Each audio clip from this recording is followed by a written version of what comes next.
تیرماهی سال 2017 بود. در دهه گلزار نسیمی سرد کوهستان الکی خبر آمدن زمستان را میداد. سفر که یک جوان 28 ساله قوی ولی با چهره پر از نگرانی بود، در کناره حولی نشسته به درختان زردالو نگاه میکرد. این درختان را پدری رحمتیش شنانده بود. در دست سفر یک چیپته هواپیما بود. چیپته برای خطسیری دوشنبه مسکو. سفر جان، چرا تنها نشسته؟ از پشت آواز ضعیفی مادرش، خاله عایشه بلند شد. بیا، دسترخوان آماده است. گلناز آش دوست داشته ات را پخته است. سفر به عقب نگریست. مادرش که اکنون به سن 65 رسیده بود، با قامت کم خم شده و رویمال سفید در سر ایستاده بود. در چشمان او اشکی بود که کوشش میکرد از پسرش پنهان کند. آمدم آچه جان. سفر از جای خست و دست مادرش را گرفت. تنها فکر میکردم. چه خیل شما را در اینجا تنها میگذارم؟ گلناز هنوز جوان است.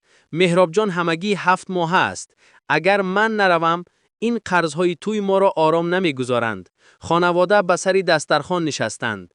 گلناز، زنی جوان 22 ساله که حسنش در دهه همتا نداشت، مهراب جان را در آغوش داشت. او به سفر نگریسته تبسم میکرد، ولی در عمق چشمانش یک نوع کنجکاوی و نقشه های پنهانی دیده میشد که سفر ساده دل آن را حس نمیکرد. سفر جان، گفت گلناز با آواز شیرین، خواطر نشوید. من مادرتان را مثل چشمانم نگاه و بین میکنم. شما فقط سلامتی خود را احتیاط کنید. در آنجا پول خوب یابید تا ما توانیم این کلبه کهنه را ویران کرده یک حویره زمانوی سازیم. من میخواهم مهراب جان در قصر کلان شود. سفر سر جنباند. او نمیدانست که کلمه قصر در مغز گلناز از مهر و محبت بالاتر جای گرفته است. صبحی بر وقت. فرودگاهی بین المللی دوشنبه. سفر جمادان کهنه‌اش را در دست داشت. در داخل جمادان یک برده نان گرم مادرش و یک کلابه پشمین بود که گلناز برای گرمی گفته مانده بود. خاله عایشه دستان پسرش را بوسید. هرگیز نمازت را ترک نکن. پول حلال بیار. اگر نان خشک هم خوریم فقط حلال باشد. من برای تو هر شب دعا میکنم. سفر مادرش را سخت به آغوش کشید. او حس میکرد که گویا دلش کنده می شود. بعد به سوی گلناز نگریست. گلناز اشک میریخت، ولی اشک او بیشتر به نمایش مانند بود. گلناز پچیر پچیر کرد سفر. مادرم را به تو امانت سپاریدم. او دیگر کسی ندارد. هرچی پول فرستم اول به مادرم نشان ده، بعد صرف کن. البته عزیزم، وعده داد گلناز. شما فقط پول فرستید. باقی مانده‌اش را من خودم حل میکنم. راهی سفید. سفر از دروازه نظارتی گذشت. او یک بار به عقب نگریست. مادرش هنوز دست می افشاند، ولی گلناز الکی تلفنش را بیرون آورده به کسی پیامک SMS می نوشت. این اولین نشانه خیانت بود که در بین ازدحام فرودگاه گم شد. سفر به مسکو رسید. شهری که هیچ کس را با آغوش گرم پیشواز نمی گیرد. او را همدیهشان نسیم پیشواز گرفت. نسیم 5 سال باز در روسیه بود و چهرش از سردی و مهنت زیاد مثل پوستی درخت شخ شده بود. سفر خوش آمدی به جهنم. تلخ خندید نسیم. اینجا مسکو است. اینجا اشک‌ها را نمی بینند. تنها کار را می بینند. بیا، ما در یک واگنچه در کنار شهر زندگی می کنیم. شرط‌ها وزنین است، ولی پول هست. سفر را به یک ساختمان کلان بردند. روز اول او را مجبور کردند که خلطه‌های سمنت را به آشیانه 12 برآورد. لیفت کار نمی کرد. سفر که در دهه به مهنت عادت کرده بود، در آخر روز از پا افتاد. دستهایش ورم کرده، پشتش چنان درد می کرد که حتی نمی توانست راست ایستد. شب، وقت همه 10 نفر همخانه‌هایش خوب بودند، سفر تلفنش را گرفت. او میخواست به مادرش زنگ زند، ولی گلناز تلفن را برداشت. سفر جان، پول را کی میفرستی؟ این اولین سخن گلناز بود. امروز در دهه توی دختری رئیس ناحیه بود. همه زنها با کرته‌های نو آمدند. تنها من با همون لباس کهنه‌ام. مرا شرمنده نکن. تیزتر پول فریست. سفر درد کمرش را فراموش کرد. او فقط گفت: گلناز، من هنوز 1 روز کار کردم. صبر کن. مادرم چه خیل؟ او را به تلفن دی. گلناز نگفت. مادرت خواب است. دروغ گفت. در اصلیت خاله عایشه در آشخانه ظرف میشست و منتظر زنگی پسرش بود. او گفت که تو را خلل نرسانم. تو فقط کار کن سفر. زمستان آمد. سفر اکنون در کوچه های مسکو برف می رفت. او ساعت 4 صبح وقتی تمام شهر در خواب بود به بیرون می برآمد. لباس های او برای چنین سرما موافق نبودند. او 2 جفت جوراب می پوشید ولی باز هم انگشتان پایش کرخت می شدند. 1 روز پلیس او را نگاه داشت. حجت‌هایش درست نبودند. سفر را به شعبه بردند. او تمام شب در آنجا بود. وقتی او را جواب دادند، او تمام پول معاشش را که $600 بود همچون جریمه داد. او با گریه به خانه زنگ زد. گلناز، این ماه پول فرستاده نمیتوانم. پلیس همه‌اش را گرفت. در جواب او نه سخن تسلی بلکه زهر شنید. تو چی خیل نرد هستی؟ دیگران پول فرستند و تو نه. اگر پول نفرستی به دهه نیامدنت بهتر است. من الکی به استوها وعده دادم که تعمیر خانه را سر میکنیم. سفر تلفن را خاموش کرد و سرش را به دیواری سرد گذاشت. او حس میکرد که در این جهان بزرگ کاملا تنهاست. تنها 1 نفر او را دوست می داشت. مادرش. ولی مادرش در آن طرف خط از حقیقت بیخبر بود. سال 2 مهاجرت. سفر در یک صدمه ساختمانی از پای چپش جراحت سخت برداشت. طبیبان گفتند که او باید جراحی شود وگرنه 1 عمر معیوب میماند. جراحی $2000 لازم بود. سفر این پول را داشت که با عذاب جمع کرده بود. او خواست به جراحی رود ولی گلناز زنگ زده گفت: سفر، مهراب جان بیمار شد.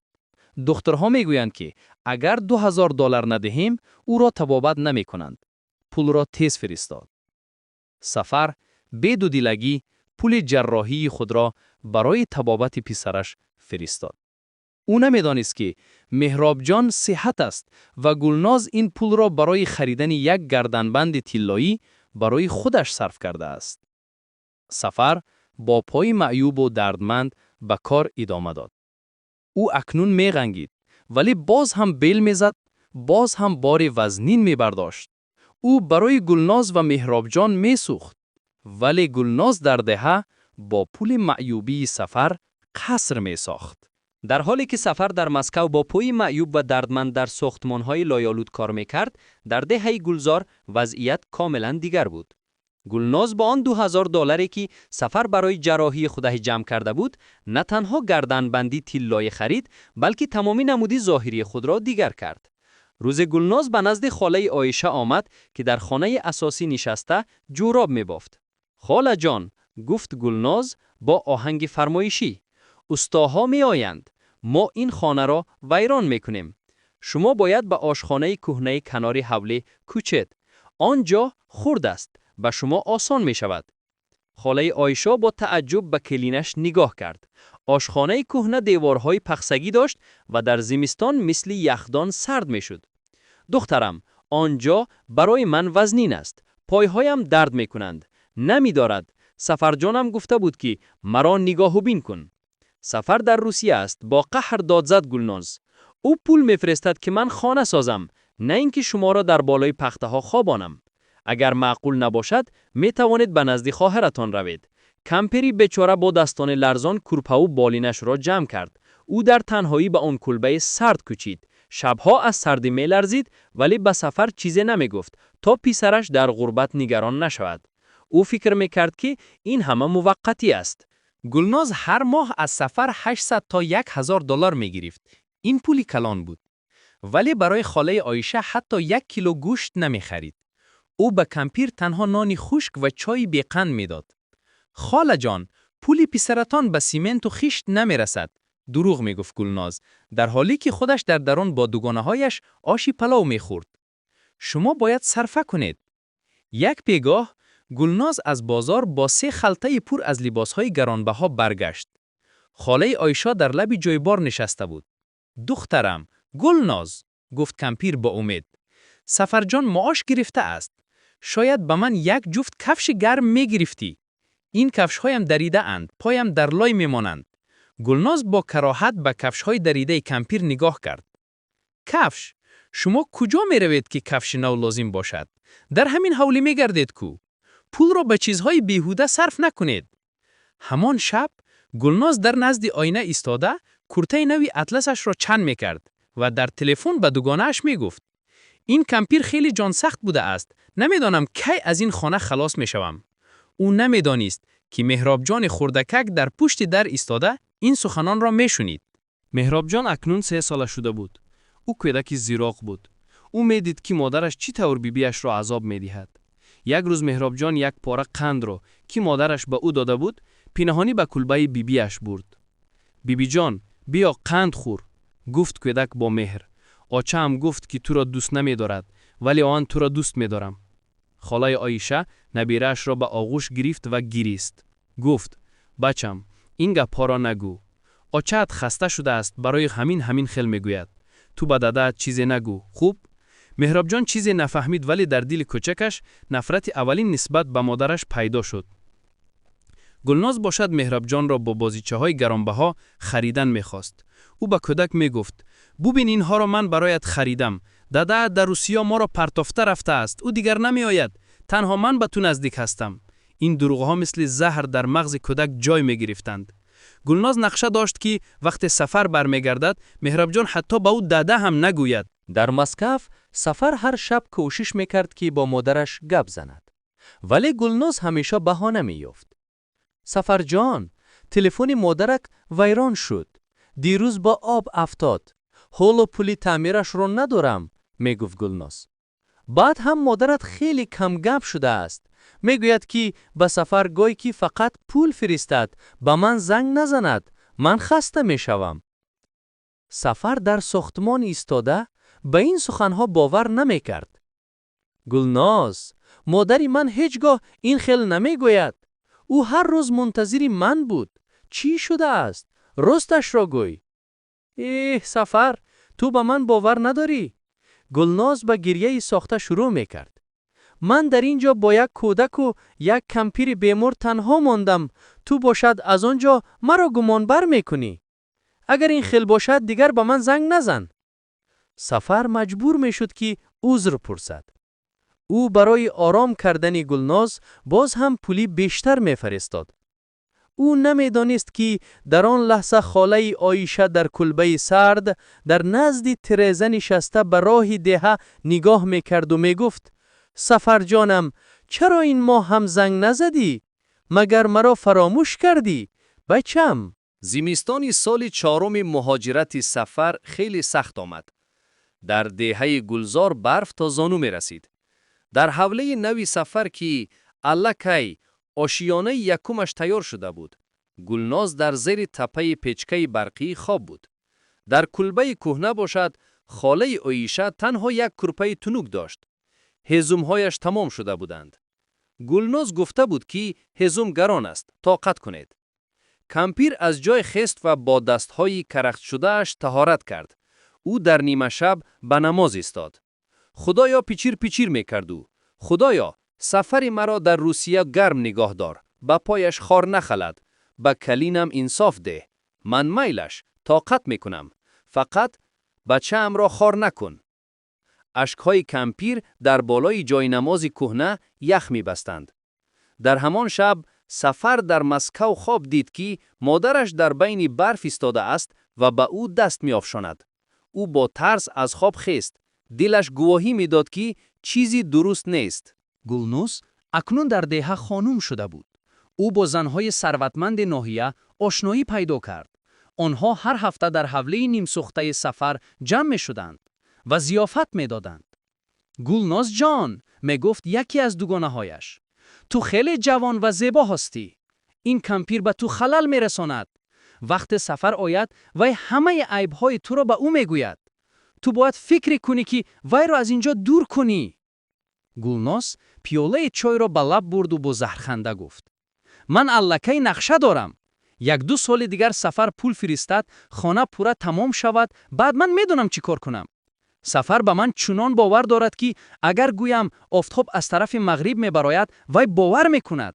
آنها میخندیدند، در حالی که در کنار حولی خاله عایشه گشنه مجبور بود گیاهای صحرا را جوشانیده خورد، چون که گلناز به او حتی پول نان نمیداد.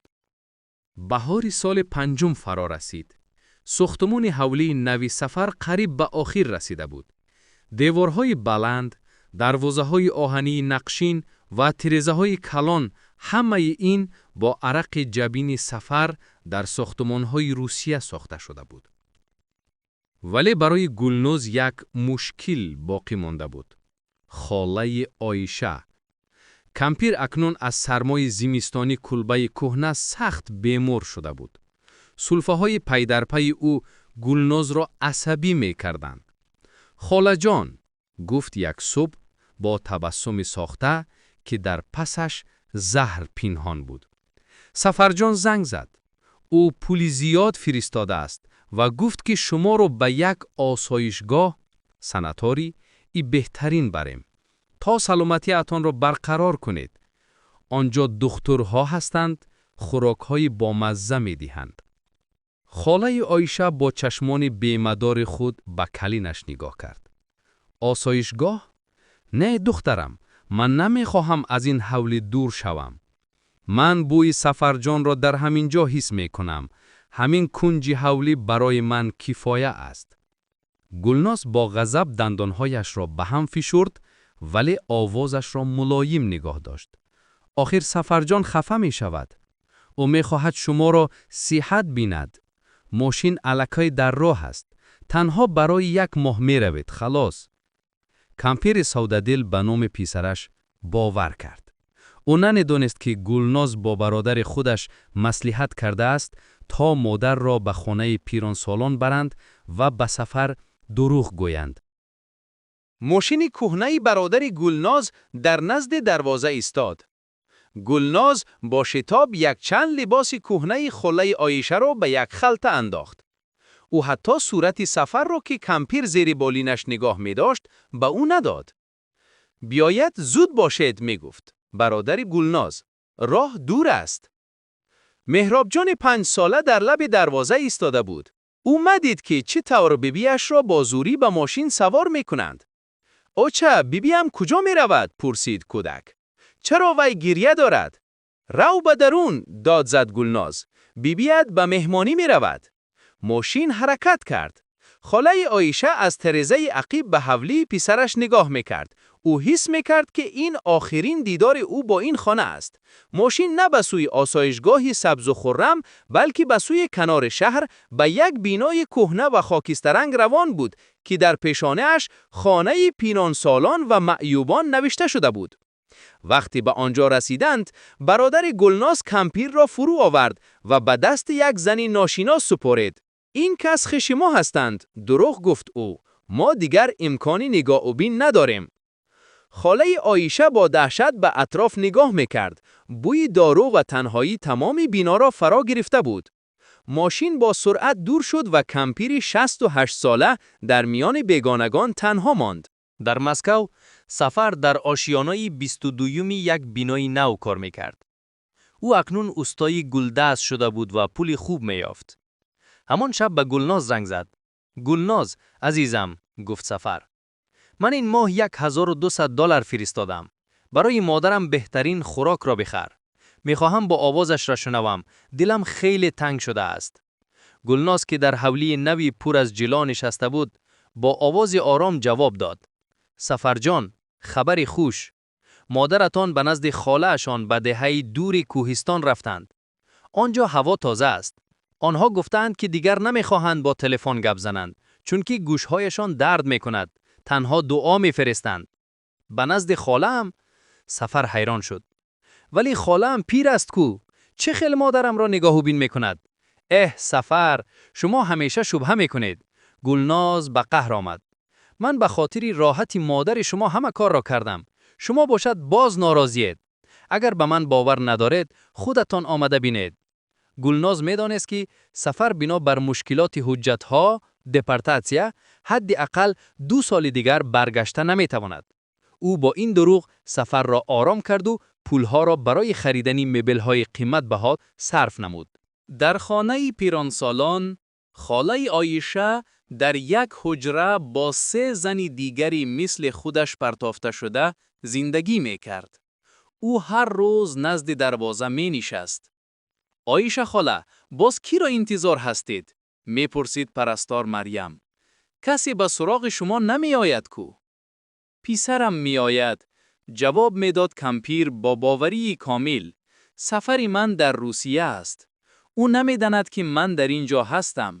گلناز گفت که اینجا آسایشگاه است. فقط نمی دانم چرا اینجا اینقدر سرد است و کسی مرا به آغوش نمی گیرد. کمپیر از رشته های کهنه‌ای که در کنج و کنار می یافت برای سفر جوراب می بافت. او باور داشت که سفر روزی از در این بنا وارد می شود و او را به خانه می برد. او حتی نمی دانست که گلناز به سفر گفته است که مادرش در کوهستان در فضای آزاد و خوشبخت است. سال 7 مهاجرت. سفر قرار داد که این سال آخرین است. او در بازار صدواد مسکو برای مادرش تحفه می جست. او یک رویمال پشمینی کلان و بسیار زیبا خرید که رنگ آسمان را داشت. این برای مادرم، می گفت او به دوستش نسیم. او همیشه خنک می خورد. در این حوله نوی که ساختم، مادرم مثل ملکه زندگی خواهد کرد. من در آشیانه یکم برای او مخصوص یک حجره آفتابرویه آماده کردم. سفر رویمال را به جمادان ماند و با مهر آن را سیله کرد. او حتی تصور نمی کرد که در آن لحظه مادرش در یک کت آهنی زنگ زده خواب است و از گشنگی و تنهایی نام او را پیچیر پیچیر می کند. گلناز باشد در دهه الکی نقشه داشت که وقتی سفر برای گردد چگونه خبری مرگ مادر را به او رساند تا سری خانه پیرانسالان فاش نگردد. خیانت گلناز اکنون به قله خود رسیده بود. در داخل هواپیمای خط سیر مسکو دوشنبه سفر در نزد تریزا نشسته بود. او به ابرهای زیر بالهای هواپیما نگاه کرده 7 سال حیات خود را پیش نظر می آورد. او اکنون آن جوان 28 ساله ساده نبود.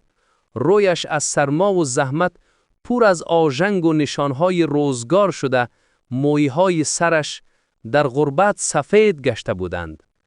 در بغلش جامدانی خورده داشت که در آن همان رویمال پشمینی آسمان رنگ برای مادرش و چند بازیچه قیمت بها برای مهراب جان بود. خدایا شکر که برگشتم. پیچ پیچ می کرد سفر. فقط مادرم را صحت ببینم. گلناز می گوید که او در کوهستان است ولی دلم ناآرام است. چرا در این 3 ماه اخیر حتی یک بار آوازش را نشنیدم؟ وقتی هواپیما به زمین نشست و سفر هوای گرم و خاکالود وطن را نفس کشید، اشک در چشمانش حلقه زد. او نمی‌دانست که این هوا برای او نه بوی آرامی بلکه بوی طوفانی را دارد که زندگیش را زیر و زبر خواهد کرد. سفر به دهه گلزار رسید. تاکسی در نزد یک حوله با شکوه ایستاد. سفر از ماشین فرآمده به حیرت افتاد. در جای کلبه کهنه بابایش اکنون یک قصر 2 آشیانه با دیوارهای مرمری و دروازه‌های نقشین طلارنگ قامت افراخته بود. این خانه من است، پرسید سفر از خود. آیا من واقعاً اینقدر پول فرستادم؟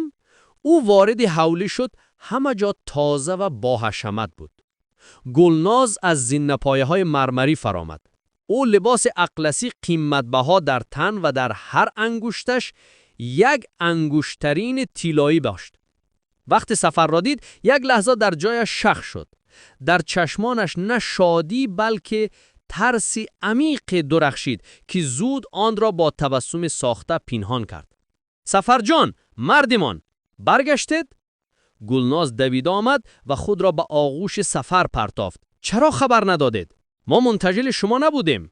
سفر او را آغوش کرد ولی حس کرد که گلناز میلرزد. میخواستم سورپریز کنم گلناز. مادرم کنی؟ مادرم در کجاست؟ آنها در مهمانخانه کلان نشستند که لوستراهای بلورینش چشم را خیره می کردند. گلناز با شتاب دسترخوان آراست ولی دستانش گی لرزیدند. سفر جان، من به شما گفتم کو مادرتان در دهه کوهستان در نزد خواهرشان هستند. آنجا راهها از سبب باران بسته شده‌اند. ماشین نمی رود. نصیب باشد هفته آینده خودشان می آیند. سفر پیاله چای را به زمین گذاشت. گلناز، من همین حاضر می روم. ماشین همسایه را می گیرم و به آنجا می روم. من 7 سال باز روی مادرم را ندیدم. 1 دقیقه هم صبر کرده نمی توانم. رنگ گلناز قند.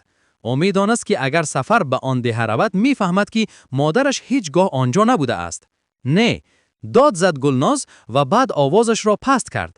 سفر جان، شما خسته اید. روح خیلی خطرناک است. بیایید، اول مهراب جان را بینید. او از مکتب می آید. پدرش را نمی شناسد. آیا پسرتان از مادرتان مهمتر نیست؟ سفر آه کشید. او به چهره زنش نگاه کرد و بار اول شبهه در دلش پیدا شد. گلناز از نگاه او گریخته به آشخانه درآمد. دروازه گشوده شد و مهراب جان که اکنون جوانی 7 ساله قوی بود وارد حولی شد.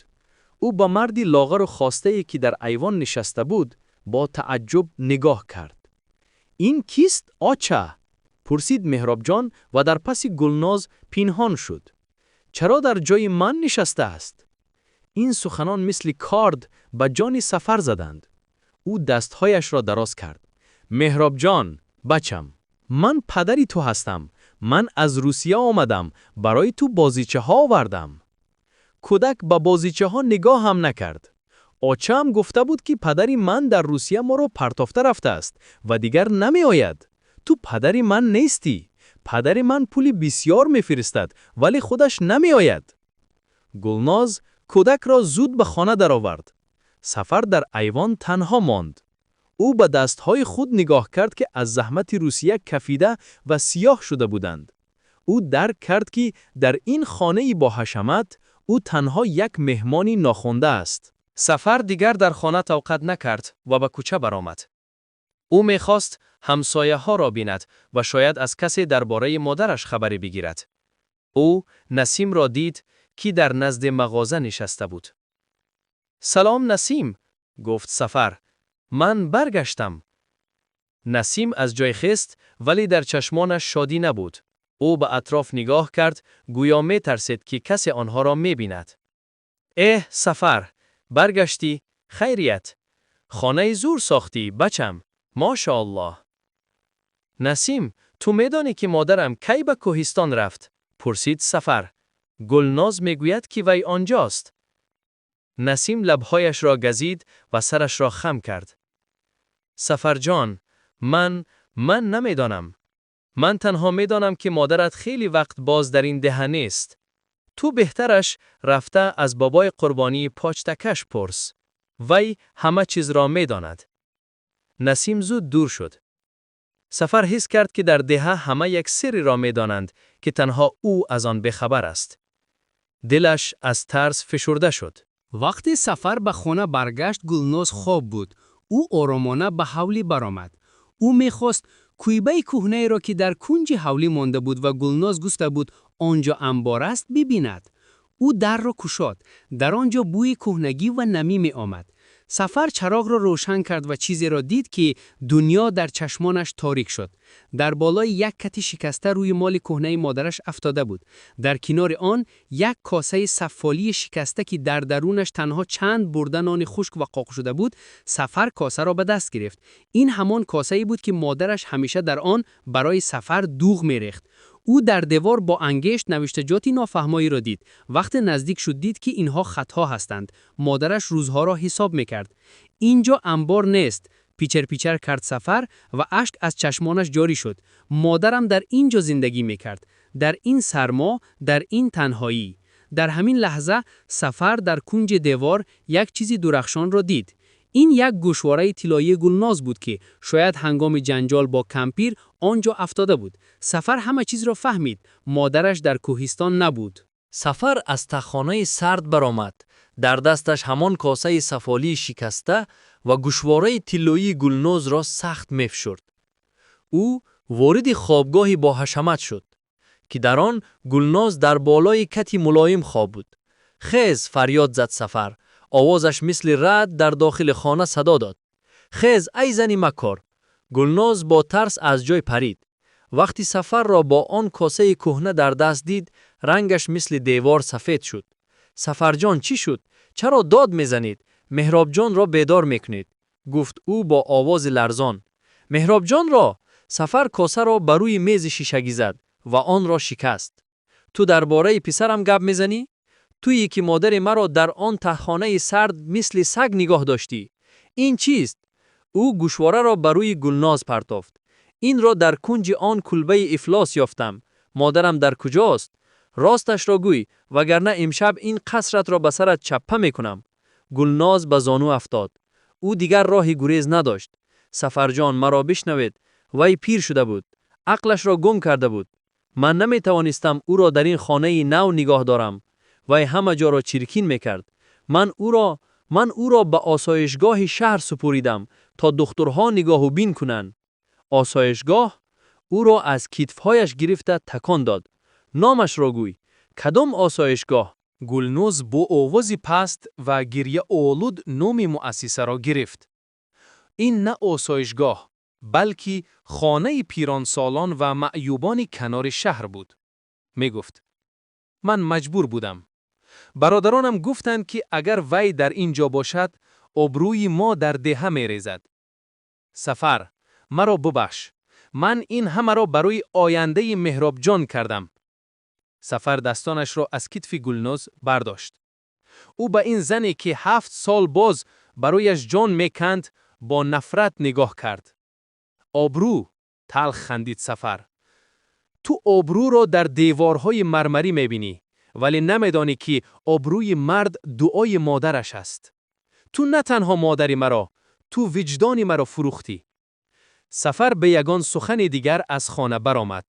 او حتی کرته گرم نپوشید. او به سوی دروازه رفت، در حالی که گلنوز از پشتش فریاد میزد. سفر، بر نگردید. من شما را بد میبینم. من این خانه را به نام خودم کردم. شما اینجا هیچ کس نیستید. سفر ماشین دوستش نسیم را گرفت. نسیم چیز نمیپرسد. تنها به چهره سفر نگاه کرده فهمید که قیامت در حولی آنها برپا شده است. تیزتر نسیم، میگفت سفر. دستهایش در بالای زانوهایش میلرزیدند. من باید تا سحر آنجا باشم. اگر به مادرم چیزی شده باشد، من خودم را نمیبخشم. راه در زیر نور ماه مثل یک کفنی سفید می نمود. سفر به یاد می آورد که چی طور مادرش روزی گسلی او نان گرم پخته بود. او به یاد می آورد که چی طور مادرش در کودکی وقت سفر بیمار می شد تا سحر در بالای سرش بیدار می نشست. من چگونه پسر هستم؟ می پرسید او از خود. من برای هیشت‌های سرد 7 سال را صرف کردم، ولی گوهر نایاب را از دست دادم. ساعت 3 شب ماشین در نزد بینای کهنه و تیره خانه پیرانسالان ایستاد. سفر از ماشین جسته فرامد و به دروازه کوفت. هوی، کسی هست؟ در را گشایید! فریاد میزد و پاسبان با چراغک دستی برآمد. چی شد بچم؟ این وقتی شب کسی را قبول نمی کنیم. بیرو، پگاه بیا. من پسر عایشه سعید هستم. سفر از گریبان پاسبان گرفت. مادرم در کجاست؟ مرا به نزدش برید، وگرنه این دروازه را میشکنم. پاسبان با رحم به سفر نگاریست و آهی وزنین کشید. عایشه خاله پیچیر پیچیر کرد و تو همان سفری هستی که وی هر روز در نزد تیرزه منتظرش بود؟ بچم، خیلی دیر آمدی. این کلمه دیر مثل تیر به دل سفر رسید. سفر را به داخل راه دادن. پرستار مریم او را به پلاتای رقمی 7 برد. در آنجا چراغ خیره فروزان بود. او 3 روز باز خوراک نمیخورد. گفت مریم با اشک. تنها میگوید که سفرم آمد، من باید روی مالم را به سر کنم. او حس کرده بود که شما میآید. سفر به نزد کت آهنی آمد. در بالای آن یک پیکر لاغر و خرد خواب بود. مادر او، آن زن قوی دهقانی، اکنون به یک مشت استخوان تبدیل یافته بود. چشمانش پوشیده بودند و نفسش به زور می‌بارآمد. سفر به زانو افتاد و دست سرد مادرش را بر رویش مالید. اوچه یان، مرا ببخشید. من آمدم. سفرتان آمد. من برای شما همان رویمال عثمان رنگ را آوردم. خالای عایشه چشمانش را با عذاب گشاد. وقتی سیمای پسرش را دید، در لبهایش یک تبسم ضعیف پیدا شد. او با تمام قوه باقی مانده‌اش دستی سفر را فشرد. سفر جان، بچم، آوازش مثل وزش شمالی بهاری بود. تو آمدی؟ من میدانستم که تو مرا فراموش نمی‌کنی. گلناز گفت که تو دیگر برگشتن نمی‌خواهی، ولی من باور نکردم. آچه جان، گلناز دروغ گفت. سفر زار می‌گریست. من همه اش را می‌دانم. من شما را به خانه می‌برم، به همان قصر نوی که برایتان ساختم. نه بچم، پچیر کرد مادر. من الکی به خانه اساسی خود می‌روم. سفر جان، یک چیز را وصیت می‌کنم. گلناز را نبخش، ولی مهراب جان را احتیاط کن. او گناه ندارد. او را مثل من تنها نگذار. در همین لحظه چشمان خاله عایشه برای همیشه پوشیده شدند. دستش از دست سفر افتاد. در دالان صدای ساعت به گوش می رسید، ولی برای سفر وقت ایستاده بود. او در مابین آن پلاته غریبی صاحب میلیون ها سامانی، ولی در اصل یک یتیم بیچاره مانده بود. سفر به دهه برگشت. او دیگر آن مرد حلیم سابق نبود. او به حوله درآمد و گلناز را دید که الکای با برادرانش نشسته نقشه می‌کشید که چی طور سفر را از خانه پیش کنند. این خانه به نام من است، داد مسد گلناز. حجتها در دست من، تو اینجا هیچ حقوق نداری. سفر آرامانه از کیسه‌اش یک دسته کاغذ برآورد. گلناز، تو فراموش کردی که من 7 سال در روسیه با حقوق شناسها کار می‌کردم. تمامی پولهایی که من فرستادم از صورت حساب من به صورت حساب تو رفتند و من اثبات کردم که این پولها برای ساختمان خانه برای مادرم بودند. من الکای به سود مراجعت کردم. این خانه مصادره می شود و به یتیمخانه ناحیه داده می شود. رنگ گلناز و برادرانش کند. چی؟ تو ما را به کوچه می پرتایی؟ فریاد زد برادر گلناز. من شما را به کوچه نمی پرتایم، گفت سفر. من شما را به وجدانتان می سپارم. گلناز، تو مهراب جان را گرفته از اینجا بیرو. من به تو همان کلبه کهنه را می دهم که مادرم در آنجا جان میکند. بیرو و در آنجا لذت قصر ساخته ات را بچش. سفر جسد مادرش را از شهر آورد. او اجازت نداد که جنازه در آن حولی با حشمت که گلناز با مکر و حیله ساخته بود برگزار شود. مادر من پاک بود، می گفت سفر به نسیم. او نمیخواهد از این خانه حرام به خانه آخرت رود. جنازه را در صحنه مسجد کهنه میگذاریم. تمامی مردمی دهه جمع شدند. حتی آنهایی که سالها با سفر گپ نمیزدند آمدند.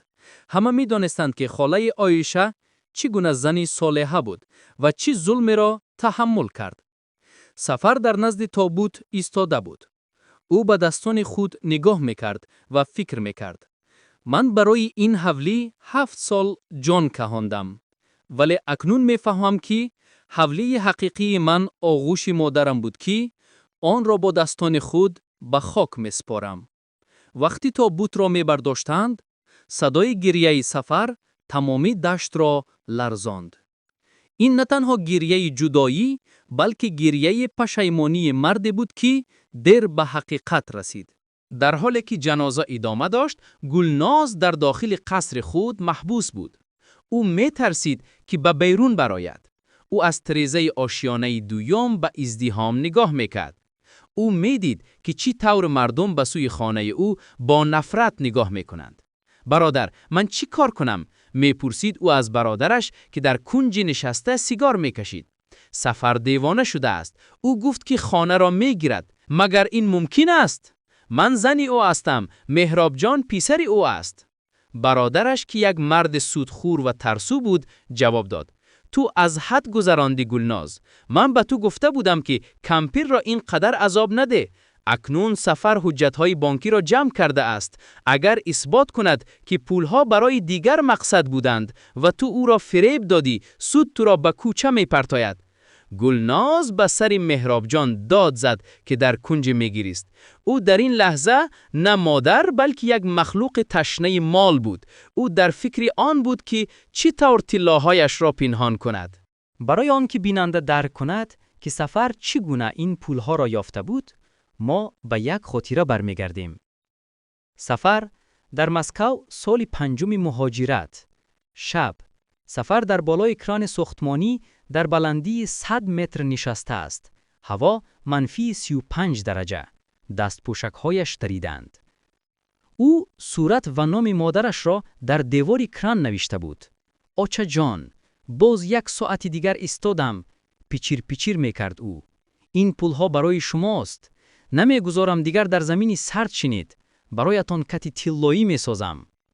در آن لحظه او نمیدانست که در همان ساعت گلناز مادرش را از خانه پیش کرده به تهخانه انداخته بود. این تضاد، کنتراست در قصه باید خیلی روشن باشد. فداکاری سفر در غربت و خیانت گلناز در وطن. سفر در مسکو حتی برای خود نانی گرم نمی خرید تا پول بیشتر فرستد. پس از جنازه، سفر به همان کلبه کهنه انبار برگشت. او می‌خواست در آنجا تنها باشد. ناگهان چشمش به یک خشتی کج در زیر آستانه افتاد. او خشت را برداشت و یک بسته خردی متا را یافت.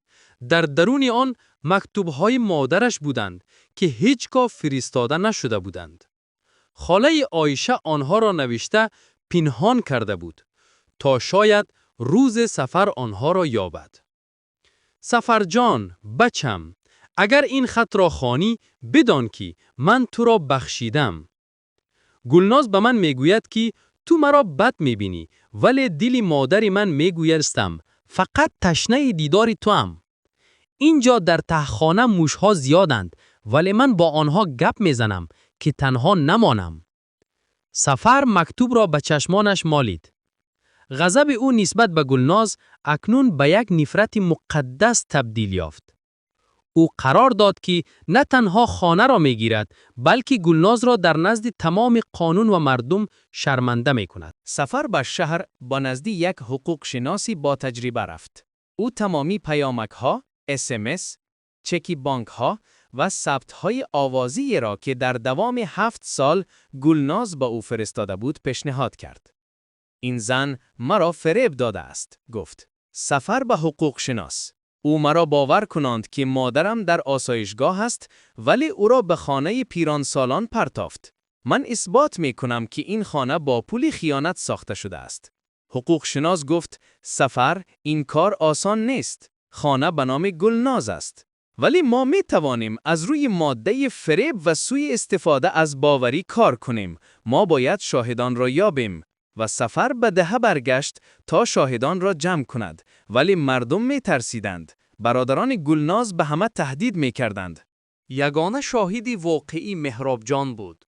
کودک 7 ساله که همه چیز را با چشمان خود دیده بود. گلناز کودک را مجبور می کرد که دروغ گوید. مهراب، اگم کسی پرسد، گوی که بیبیت خودش رفتن خواست. خوب؟ گوی که ما به وی خوراک می دادیم. می گفت گلناز و به پسرش شکلات می داد. ولی شب سفر مهراب جان را به نزدش خواند. او پسرش را به آغوش گرفت. این اولین آغوش حقیقی پدر و پسر بود. بچم، گفت سفر، من تو را به روسیه نپرتافتم. من برای تو کار می کردم. آیا تو می خواهی که ما همیشه با حقیقت زندگی کنیم یا با دروغ؟ بیبیت را یاد داری؟ مهراب جان گریست و به پدرش گفت که چی طور مادرش بیبی را زده بود و چی طور بیبی در تخانه نان میپرسید. این لحظه شکست معنوی گلناز بود. سود قرار برآورد. خانه باید بست شود تا زمان تحقیقی پرره. گلناز و برادرانش باید خانه را خالی میکردند. آن شب گلناز دیوانوار تله‌هایش را میجست. او میخواست همه چیز را دزدد و گریزد. او به تخانه درآمد تا پول پنهان کرده اش را گیرد. ولی در آنجا در روشنی چراغک تلفن او گویا روحی خاله عایشه را دید که در کنج نشسته بود. گلناز با داد و فریاد به بیرون دوید. او را ترس فرا گرفته بود. او حس می کرد که حتی دیوارهای این خانه او را بد می بینند. او درک کرد که پول دارد، طلا دارد، ولی دیگر جایی برای رفتن ندارد. گلناز با برادرش تمامی طلاها را گرفته نیمه شب از دهه گریختند. آنها می‌خواستند به شهری دیگر روند و زندگی نو را سر کنند. ولی در راه کوهستان در یک گردش خطرناک برادر گلناز اداره ماشین را گم کرد. ماشین به جری افتاد. تیلاها در بین سنگها پاش خوردند. گلناز زنده ماند ولی پایهایش معیوب شدند. او در آنجا در قعر جری در زیر باران خوابیده به همان تیلاهای نگاه میکرد که برایشان وجدانش را فروخته بود. اکنون آن تیلاها به او کمک کرده نمی توانستند. سفر خانه را نفروخت. او آن را به نام مادرش خانه مهر عایشه نامید. او در آنجا یک مرکز نگاهبینی پیرانسالان تنها را تشکیل کرد. او نمیخواست که یگان مادر دیگر مثل مادری او در غریبی جان دهد. او اکنون در دهه کار میکرد. او دوریدگری در روسیه آموخته اش را استفاده برده برای مردم در و تریزه می ساخت. مهراب جان همیشه در کنار او بود. پدر، گفت مهراب جان یک روز، آیا ما باز به روسیه می رویم؟ نه بچم، جواب داد سفر. روسیه به من پول داد ولی مهر را گرفت. ما در همین جا در نزد خاک باباییمان میمانیم. اینجا وطن ماست. سفر در لب جویبار نشسته به مهاجرانی که نو به روسیه رفتنی بودند نگاه میکرد. او به آنها گفت: برادران، روید، کار کنید، پول یابید، ولی هیچگاه فراموش نکنید که برای کی کار کرده ایستاده اید. پول را به کسی باور کنید که وجدان دارد و از همه مهمش مادرانتان را تنها نگذارید. هیچ قصر دنیا جای یک دعای مادر را نمیگیرد. من قصر ساختم ولی مادرم را در ته خانه گم کردم. این درس من به شماست. قصه سفر در تمام کشور پهن شد. مردم او را احترام میکردند و از داستان او عبرت میگرفتند. گلناز چشمانش را گشاد. اولین چیزی که او حس کرد درد طاقت فرسا در تمام بدنش بود. شیفت‌های سفید بیمارخانه به او نگاه می‌کردند. او کوشش کرد که پایهایش را جنباند ولی هیچ چیز را حس نکرد. پایهای او مثل دو چوب خشک بیجان بودند. دکتر پیچیر پیچیر کرد او با لب‌های کفیده. پایهایم، چرا من پایهایم را حس نمی‌کنم؟ دکتری میان سال به نزدش آمد و با نگاهی سرد به او نگریست. در این شهر خرد همه الکی داستان گلناز را می‌دانستند. زنی که خوشدامنش را در تهخانه کشته بود. شما جراحی شده اید، گفت دکتر به یگان رحم. ستون مهره‌تان شکسته است. شما دیگر هیچگاه راه نمی‌گردید.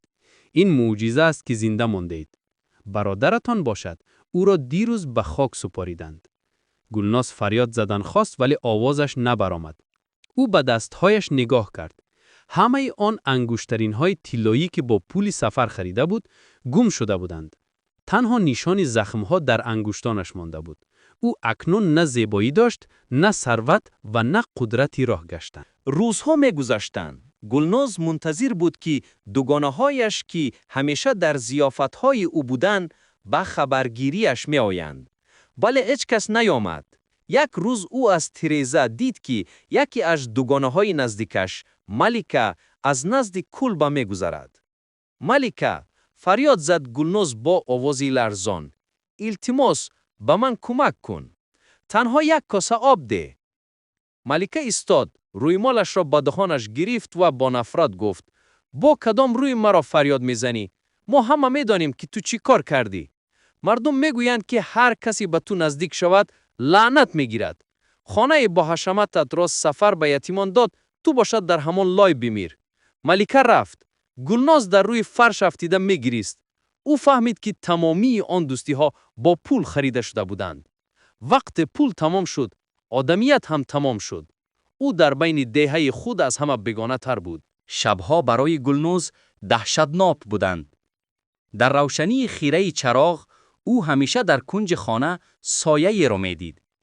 به نظرش می رسید که خاله عایشه در آنجا نشسته است و تسبیح می گرداند.